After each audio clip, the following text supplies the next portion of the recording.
needless to say, we're excited about being back on the field.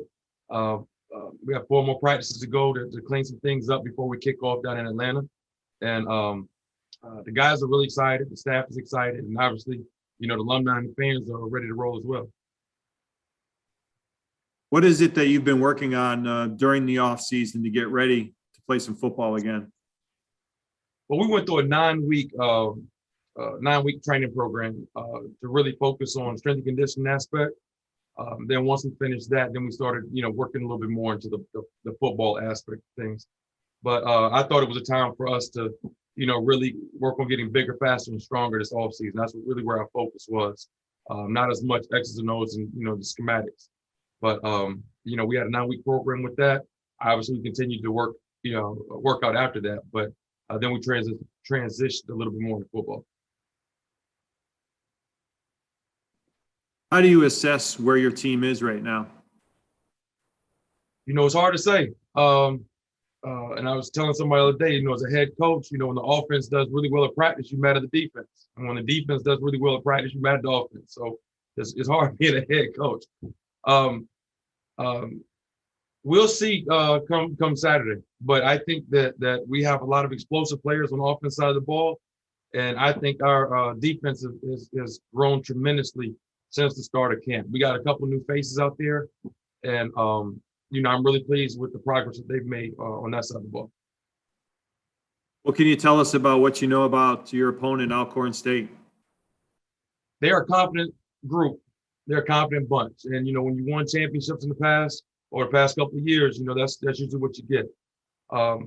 Their quarterback is outstanding. He's one of the best in FCS, followed by their running back, Nico Duffy kid. He can flat out fly. And then they have the Pringle guy at receiver and a couple other explosive players. But, it starts with the quarterback. And we have to do a good job of knowing, where he likes to throw the ball and, where the ball's going. So we have to be locked in with that. And obviously, it always starts with, stopping the run as well.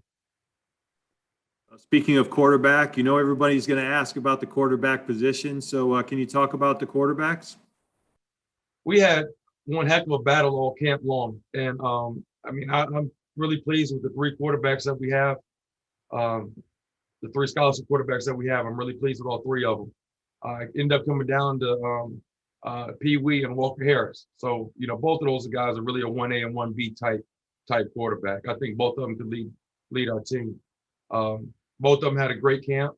And I thought Coach Leone, our offensive coordinator and quarterback coach, has done a really good job with those guys.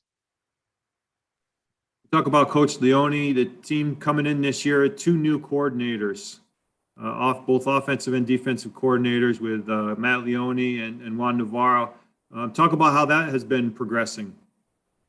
Well, it was a seamless transition. Offensively, Coach Leone and I worked together at Southern University.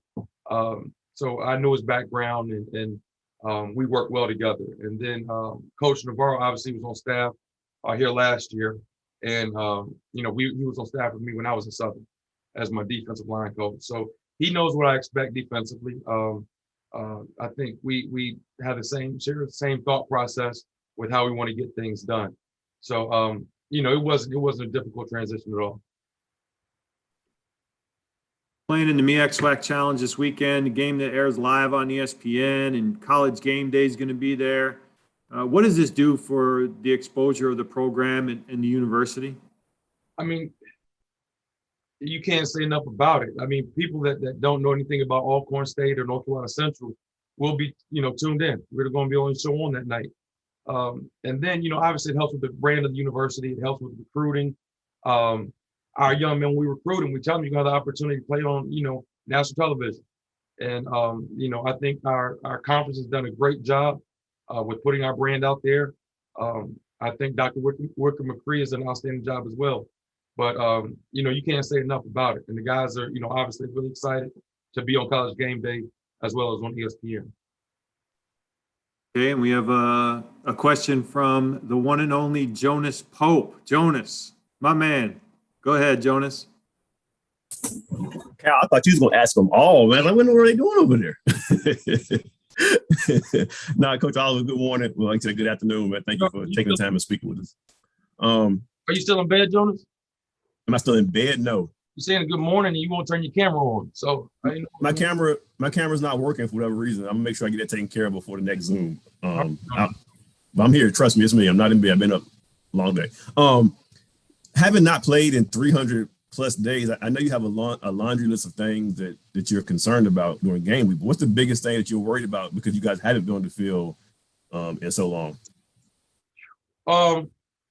It's just been so long. Everything is just 2 years is a long time. I mean, you're looking at practice schedules and travel and just every little thing that you haven't done in 2 years. It's like everything's new all over again. I'm not, overly concerned about anything. I think we have to do a good job of just staying focused at the task at hand. We have to weather the storm. I told the guys yesterday, they're gonna make some plays, and we have to just shake it off, and we have to make our, plays that come to us. So again, we have to, don't get too high, don't get too low. If something good happens, keep playing. If something bad happens, keep playing. Play for 60 minutes. And we have a question from Chris. Go ahead, Chris. Hey, Coach, my question was very similar, but I guess it was more so I wanted to know when guys are redshirting and you give them, and maybe they redshirt for a year and then they all of a sudden they're starting to play for another year. Is there a certain thing that you look for? Do you allow them certain mistakes in certain weeks because they haven't played in a year? And is this something that you're going to have to do for the entire team, since basically the entire team redshirted for a year? I had a similar question as Jonas, but I'm trying to ask it in a different way. Well, I'm not going to give anybody a pass to make mistakes. I'm not going to do that one. As coaches, we have to put these guys in position to be successful. And, we look at things that work and don't work in practice. Obviously, things that work, we're going to take into the game. And, if we're not executing in practice throughout the week, we'll throw it away. But I fully expect these guys to play well. And they showed, that they're capable of making plays and playing well all throughout the week. So, no, we're not going to give them a pass as far as making mistakes. But one thing we have to do is limit the self-inflicted negatives.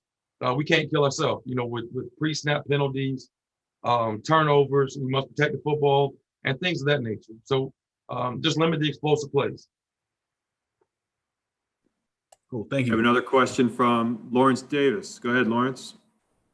Hey, good afternoon, Coach. I just wanted to talk a little bit about Isaiah Totten. How have you seen him grow over the last 2 to 3 years? And then the second follow-up question about the quarterback battle. Is Davies going to be the guy, and what have you seen from him this offseason? Well, Totten is an outstanding player and probably a better person. Outstanding student, great in the community, as a leader on and off the field. So he's a joy to have in the program. I think we'll be a little bit more running back by committee this year. We have 4 great backs, and we're not going to run Totten in the ground. I know he's excuse me, he's had a lot of carries over the past throughout his career. So we'll be able to keep him fresh and take a little bit of the workload off of him. Speaking about Pee Wee, he will be the starter coming in Saturday. Very consistent, throws a great ball, catchable ball, and the game slowed down for him tremendously. When he came in as a true freshman, he was third string, and sometimes when you're third string, some people get comfortable being there, and mentally you have to be ready to take over the program and run the offense. And he was kind of thrown into the fire after week 3, and I'm very pleased with his growth, and I think we have some weapons that can really help him on the perimeter and in the backfield. Kind of following up on that question, how have you seen him grow mentally? How have you seen him sharpen up? And I guess as you get prepared for this first game, how have you seen him, get closer to preparation as his time is, getting closer? I think he understands what defense is trying to do now a little bit better. It's whether it be, rotation of the safeties, alignment, pre-snap leverage of the defensive backs. I think that's probably the biggest place that he's grown. And he stays up here in the office all the time watching film. So he's a student of the game. And then I think some things that Coach Leone has brought with his experiences have really helped him out as well. Cool. Thank you. And we have a question from Todd Gibson. Yeah, Trey, good to see you again, Coach. What kind of buzz are you hearing from your players right now leading up to Saturday's game? I know there's going to be a lot of media attention. It's on ESPN. And do you have to kind of talk to the guys, because they're going to be excited? Do you have to say anything to kind of keep them on an even keel heading into this game? Yesterday was a little eerie. I mean, the way these guys were locked in and the way they were focused yesterday in our team meeting, it wasn't a whole lot of talking, a lot of playing around and laughing and joking. I went out on the field yesterday, and it was a very spirited practice. I thought our scout team guys, they were acting like it was game day. They were trying to give our guys a good look. Just the way the guys were locked in, I was very pleased with the attention to detail and the level of focus yesterday. And, they're going to be excited, and they're going to be it's going to be some nerves and everything like that. But we talked to them about having a thermostat mindset. We're going to set the temperature on about 70, and we're not going to let it get too hot or too cold. So, we can't let it, get too high or too low throughout the course of the game. We have another question from Jonas Pope. Go ahead, Jonas. Coach, I want to ask you something that's it's kind of football related, but it's also kind of not football related. I know you've talked a lot and probably been asked a lot about the impact of not having a season last year, how that affected your players and your coaching staff. Being on an HBCU campus, being an HBCU grad, and having coached at HBCUs, most of your career. What's the impact of missing homecoming as a big of event as that is for all HBCUs, and then getting that back this year for not only the team, but the community, the alumni, the student body? First, how big was this to miss that? Did you see a difference in your guys around campus? And then how big is it to get that back this year? I mean, homecoming is only a piece of it. These guys have had everything taken away from them as far as the college experience. Here we have a 10:40 break, which is, is great to be a part of. We have Chicken Wednesdays where the caf is packed and everybody's, gets to, hang out in the cafeteria a little bit. So for these guys not to be able to enjoy, those small little things, it's been rough. And, I told them I hate it for them because that's part of the college experience. And obviously homecoming is huge.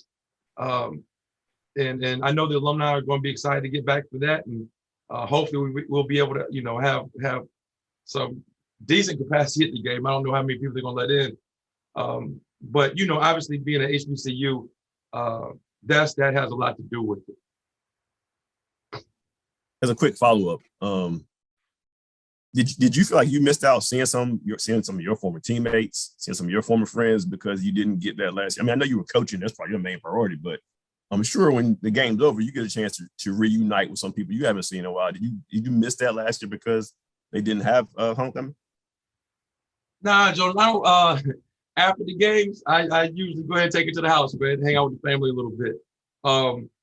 But, just not having people on campus and the former players not coming by, because that's one thing I really enjoyed. We'd have a bunch of guys stopping by, throughout the week, coming by practice or stopping by my office. So, whenever you have a chance, for the old heads to come back by, that's always a good thing. So, yeah, I did miss that. We have a question from Luke Williams. Hey, Coach Oliver, I want to go and ask back about that 9-week session that you guys had. You talked about strength and conditioning. Was that a particular level that you thought needed to be addressed? I know that you've made some comments in the past about how competitive Central was, when they were right up there with A&T competing. Is that an area that you thought you needed to address? Is that what the 9-week thing was about? Or is it something you always do every summer?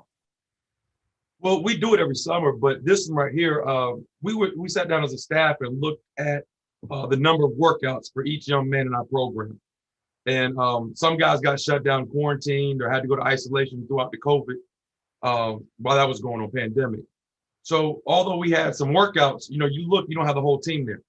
So when you look, really in depth and look close at it, we had some guys that only had, 18 workouts over a 6 month, period. So we really had to pay attention to that. And with us also having somewhat of a young team, we really wanted to attack the weight room and make sure that these guys were physically stronger in shape to be able to handle the workload moving forward. You know, I'm asking that question because I remember when Central was in the midst of kicking A&T's behind 3 years in a row, that one of the kids told me that the difference was what they did in the weight room, and that how the workouts were so unbelievable in the weight room. And I don't know if that was fed into that for you. Well, I mean, that's where it starts. You know, you have to be physically in shape to be able to play this game. And I think our strength coach, TC, Thomas Carroll is one of the best in the business. And that's one area that we won't ever overlook or take for granted. The approach to the weight room, a lot of it is mindset. You know, we want to attack everything that we do, whether it be the weight room, the classroom, on the field, our opponent, you know, we want to attack it. So TC has done an outstanding job. We see the before and after pics. We look at our guys' strength numbers and how they've gone up. But, you know, that's one part of the program I thought we did need to improve. Gotcha. Thanks, Coach. And we have a question from Charlie Mickens. Go ahead, Charlie. All right. Good afternoon, Trey. We know that this game is all about the players, but you know, you haven't coached a game in 644 days when it rolls around on Saturday. So how is the head coach? Are you getting kind of nervous here? How do you, you know, as you approach on Saturday, as Saturday is almost here now? I'm excited. I'm very excited. And you know, the staff, we go through situational football, not just for the players, whether it be 2-minute drill, 4-minute, last play, red zone goal line. Is, you know, every day we work a different situation. And it's not just for the players, it's also for the coaches. You know, time clock management. So every situation we could possibly think of, you know, we're practicing that. Because like you said, we haven't coached in 600 and some days as well. So we have to make sure that, you know, that we're ready to roll also. Thank you.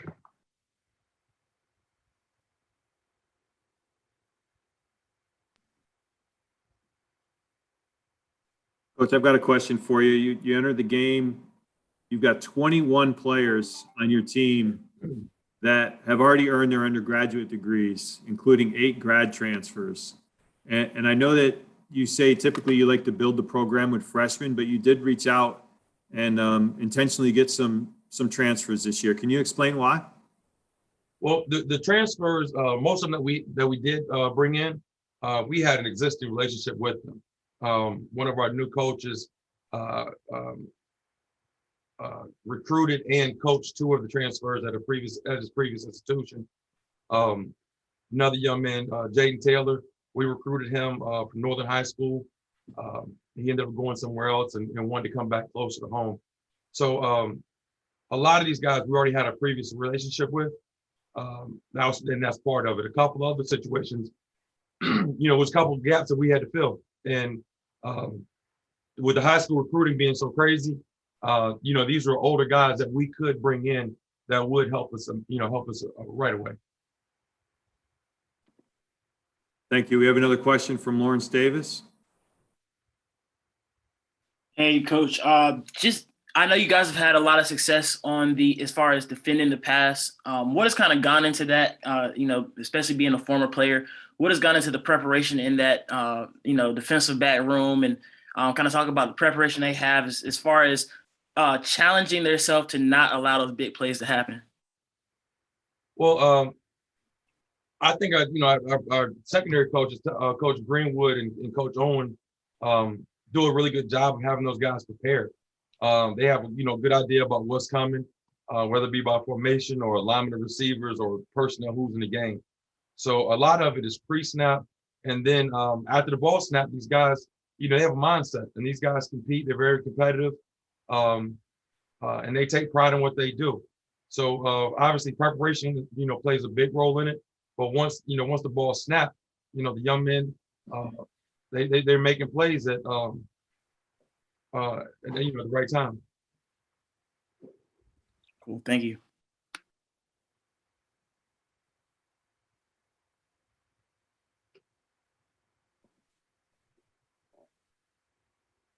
You got James Moore's hand up, Kyle.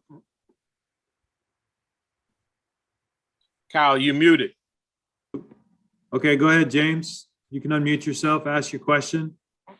Okay, thank you. How you doing, Coach? I just want to ask, what were your thoughts on the scrimmage on Saturday, and where do you think your team is headed before the game that you have next weekend? Well, This weekend, I'm sorry. yeah, Saturday was more or less a dress rehearsal. We didn't go live on Saturday. Our last scrimmage was on Wednesday. But I thought, both sides of the ball showed a lot of improvement. The offense is getting their timing down. I like where they are, and defensively they limited explosive plays. And I thought our run fits were much better this past Saturday. And I'm sorry, what was the second part of that question? Where do you basically? How do you feel that your team is headed where you want them to be coming into the game next Saturday? Yes, definitely. First of all, preparation has been outstanding. I think the coaches have come up with a really good game plan, and the young men are excited and they're ready to rock and roll. So we'll be excited and ready to go on the 28th. Thanks, Coach. All right, any other questions? I can ask this, Kyle, if I may. Coach, how are you involved in the, are you going to be on ESPN? Are you going to be on the pregame show? What kind of, how much can we expect to see you on the screen on Saturday?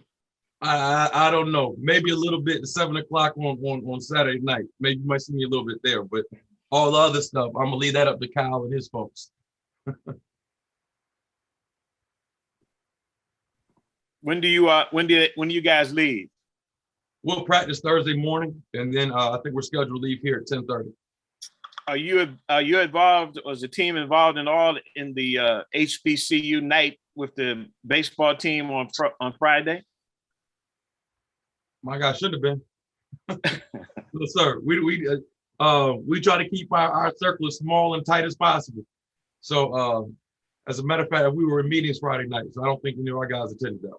Okay, understandable. If you find out something, let me know. It's a business trip. I understand.